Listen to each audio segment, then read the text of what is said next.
it going, everybody? So we're back talking some more It Welcome to Derry episode 3. It really has been so much fun diving back into this world after so many years apart from it. I mean, don't get me wrong, I do feel pretty horrible for all of these kids because they're being traumatized and killed off, but piecing together the past of the town and Pennywise's origin story, it really has been a treat. Speaking of, episode 3, we dive into a whole lot of history, opening up in 1908 following this poor kid named Francis. Circuses, Pennywise or not, there already is this inherent creepy quality to them. So it wasn't a surprise tent that's being controlled by it was going to be probably the worst imaginable horrifying circus you could imagine. The only thing that was not horrific, if you didn't recognize him right off the bat, the man that's playing the piano inside the circus tent, that is actually Andy Muschietti, the director of It Chapter 1 and 2, and several episodes of this show. Between this series and the two It films, I don't know what it is about this entity and him transforming into creepy old people, but it seems to be a disguise he quite enjoys scaring kids with. To his credit, it is very effective, coming all extra monstrous. That was immensely intense, even if Francis is saved by this Native American girl that he gave his slingshot to. Now, considering that we do know already that there is a 3-season plan in place for It Welcome to Derry, I love that we're already planting seeds in episode 3 for those 2 seasons of shows and those cycles. Inevitably, we do know that we're piecing together the origin story of Bob Gray and the original Pennywise, making it all the more interesting. We get a couple glimpses of a circus performer in the background with the red balloons and the makeup that looks very much like the makeup we see Pennywise ends up wearing in the films. And as for the other cycle, the giant vehicle that they dug up at the tail end of episode 2, that car is linked to the Bradley Gang Massacre, an event brought up a few times now. We saw little glimpses of it, Easter eggs if you will, in the film. Plus, if you look closely in the credits for this very show, there are little glimpses in animation. We even get that one clip of Pennywise up on the wall, it looks like shooting a gun. I can only imagine just how absurdly awesome it's going to be if we see that scene in live action in season 2. If I had to pick my personal favorite section of episode 3, there might be a little bit of bias there because The Shining is one of my favorite books and Dick Halloran is a great character. I'd have to give it to Leroy and Russo's surveillance mission with Dick Halloran searching the skies, and Dick Halloran is using the shine while grasping the slingshot that came in contact with it to guide them. Even if necessarily we are aware of the fact that Dick Halloran is not really any sort of mortal danger just based on, you know, The Shining, I love the ominous nature of Halloran slipping into this nightmare of his own, gazing up at this giant pile of floating bodies and getting glimpses of some of the circus stuff of Pennywise. A lot of that stuff at least worked for me. I found it to be incredibly effective, especially when you include the fact that we do get to see Pennywise's glowing eyes once again. This time even getting to hear Bill Skarsgard's voice asking Dick Halloran who he is. This reveal, if you will, that Pennywise is now fully aware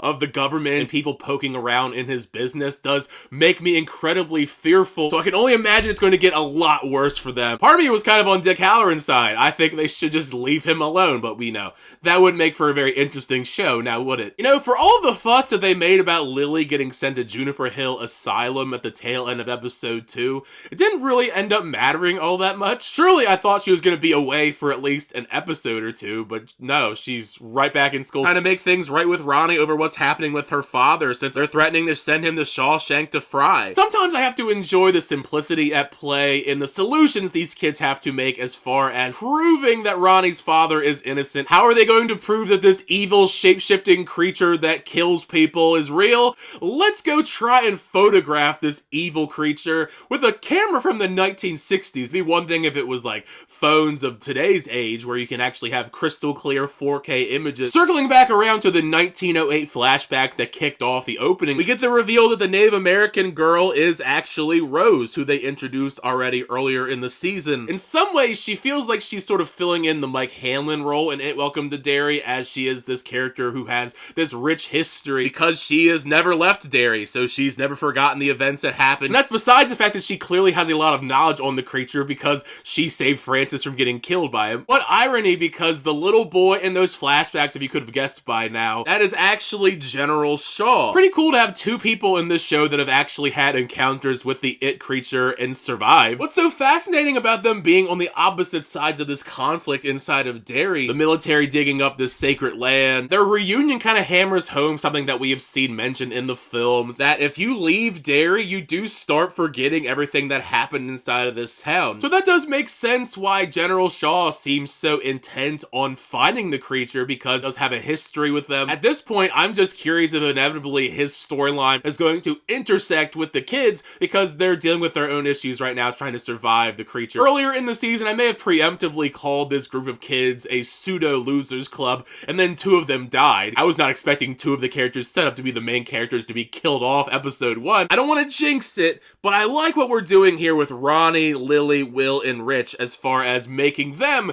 a pseudo-losers club. I'm still nervous about some of these kids and if they're gonna survive or not. It did feel kind of awkward though that they met back up in this secret lair spot to discuss all of their plans. All I could think about is Teddy and Phil who are up here, and I thought they were main characters, and then Pennywise kills them. I hate to say it, but out of this group of kids, the one that I think most likely to die is Rich, and that's mostly just because I think he's such a great character and he's hilarious. I was cracking up that this spooky ritual that he claimed his Tio did to summon spirits was just a complete bunch of BS. Luckily for them, it has no problem giving them exactly what they wanted. Out of the big It transformation set pieces through 3 episodes, I feel bad saying this, but it's just the truth, I do think this is my least favorite. I love the frantic, fun nature of the sequence, getting chased by flying, decomposing corpses of Teddy, Phil, and Phil's sister, but for me, this definitely was the least scary of the bunch, even ignoring the distractingly horrible CGI backgrounds. Maybe it's my own fault that I know too much about the story of It, that I didn't really feel the impact of the sequence, Will going inside of the crypt to take pictures of Pennywise. Nevertheless, I gotta respect the fact that after all of this, they did end up actually getting pictures, the ghouls, but more importantly, Will gets one that shows a clown. The massive tease that we've been waiting for, full appearance of Pennywise. We are almost close to the midway point of the season, so